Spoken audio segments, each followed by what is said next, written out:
Fine lumber, I mean. Yeah. How's ours? 114. 114. It's beginning of camera 163. Tell us, throw.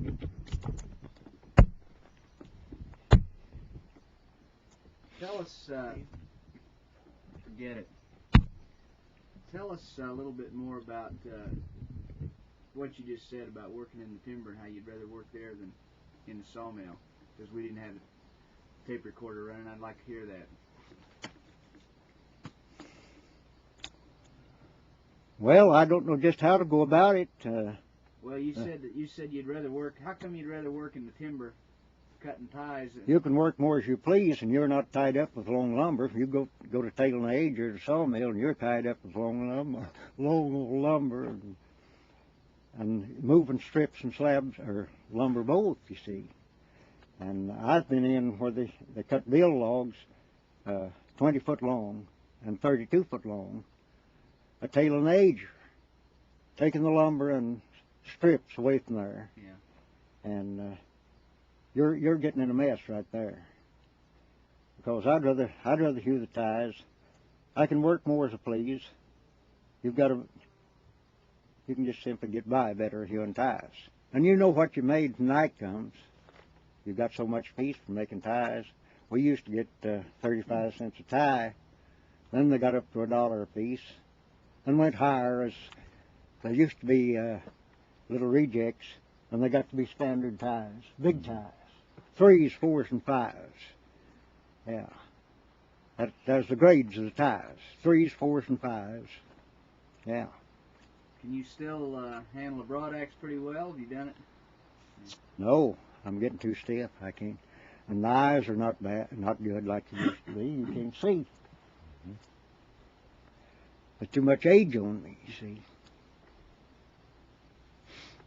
And I've worked hard too, so that condemns me.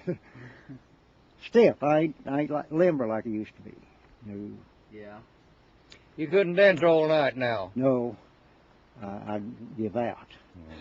We heard a lot of people talking about in the old days, living back up in Blair Creek and some of the other areas around here, what it was like when people would get sick and you couldn't, wasn't any doctors around. You'd have to be way far away from everything. I remember when there wasn't no doctors, but Doc Gordon and Doc Bug at Ellington. Doc Gordon is at Bunker up here, and Doc Bug at Ellington.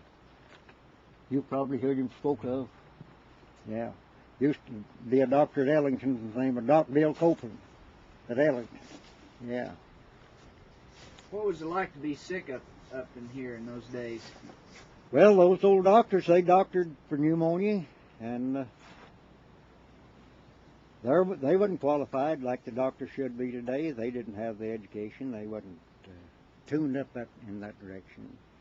What about people that doctored each other, just folk remedies and stuff? Well, they was, people did. They went out here and dug herbs. Some of them did, and I can remember when my mother would go get Old Mountain Dickney and Mullen and make cold medicine. We boil it on the stove, boil it into tea, and we drank it. Take care of colds. I remember when the flu come in 1918, the old flu. Do you remember it? Mm-hmm. Yeah. Shipped back here with the soldier boys from Germany, and the flu come in. Yeah. Did you have the flu? Yeah. Bigger part of the world did. Very many people die from the flu on Blair? Well, Pete Elmer's all died at the mouth of Brashy over here of the flu. Pete Elmer. He married Riley Counts' girl, and they found them all dead but one little girl. And they lived too far from anyone to... they didn't really know it, till the flu overtook them and taking the flu, and they all died but one little girl. Pete Elmer's, raised on country roads. You get worried out here this far out by yourself now? You getting sick or anything? No, they ain't no use, I guess. Would they? No, I went to Poplar Bluff last March. I had the kidney infection, and I had a gland ground out, poplar blood. So it takes some time to get over that, I guess. Do you wish there were more people living around here now, or do you kind of like it out here by yourself? It'd be nice if there's lots of people living around here, but they're leaving out all the time, going someplace. The older people, you know. And there's not too many young people around here. More. They're old people. Yeah.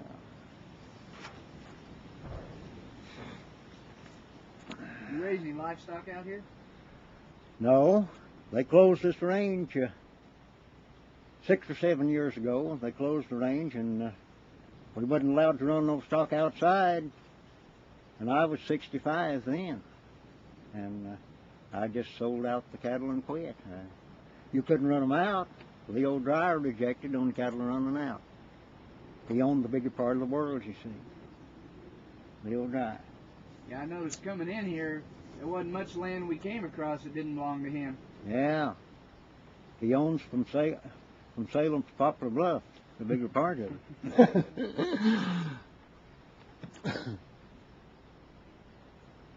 want to get on the other side?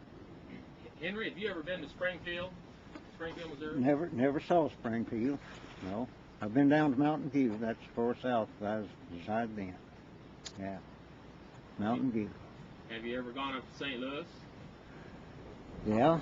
I've been to St. Louis a few times. Used to work in St. Louis when I was a young man. About 18. Yeah. That's been a long time ago. You didn't stay up there very long, I guess. No, I didn't work too long. Went back to St. Louis again to Barnes Hospital once. I guess 16 or 18 years ago. Spent 11 days at Barnes Hospital, St. Louis. How about those dogs we saw running around here? We figured you were gone today because they were waiting out there at the end of the road when we pulled in. They're just dogs. They never have been trained at all. Did you ever do any hunting? Not now. I thought I might hunt if I got the feeling right. You used to hunt? Yeah, sure, I used to hunt. Yeah. Not many people around here didn't, I guess. The bigger part of Blair Creek was hunters. They hunted. Now I'll say for 10 or 12 years we've had lots of spotlighters in this country. The law can't bother them. Ain't no road.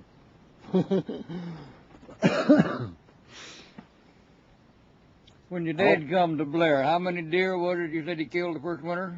That is Grandpa Barton. He said he killed 81 deer. That is the old original deers here before they shipped them in from Colorado. The deer we got now is Colorado deer. What did he do? Take them over and sell them to Judge Swinney? He sold the hams to Judge Swinney, hung the balance of them around the old chimney and dried them and eat the venison. That's the way they did that day and time. Now, you said Grandpa Barton. Yeah. Now, was he your mother's father? Yeah, that's right. Mm-hmm. So your mother was a Barton. Was she kin to Clyde Barton? I wouldn't know. Mother's relation, the bigger part of them are back on West Fork here. Grandpa Barton come from Big Brashy in here. That's been over 100 years ago. Homesteaded this 80 acres of land right here where we sit. Come from Big Brashy in West Fork. Yeah. Well, did your grandparents build this house then? Old man P.R. Mooney built this house right here in Walt Mooney. You know Walt, I guess, then. They built this house right here. Walt used to live here? No. Owen Reinhardt, his brother-in-law, lived here, and P.R. and Walter built the house. Yeah. It's just an old sawmill house to start with, just a poor excuse. Is that the planks you can see coming out there? Is that the sawmill planks? Yeah. Yeah, and then that stuff's on over the lumber, you see. Yeah. Brick wall, they call it. Yeah. Mm-hmm. No, Lloyd Hill brought those dogs to me from Ellington down here.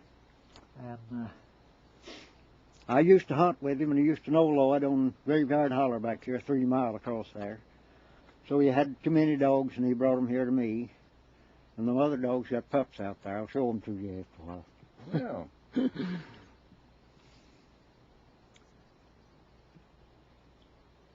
You used to have a lot of square dancers on Blair? Quite a few. Yeah, that used to be one of our old pastimes. Old square dance. Did you dance all night? Yeah, we danced all night. Did you used to call the sets? Never did call. I danced.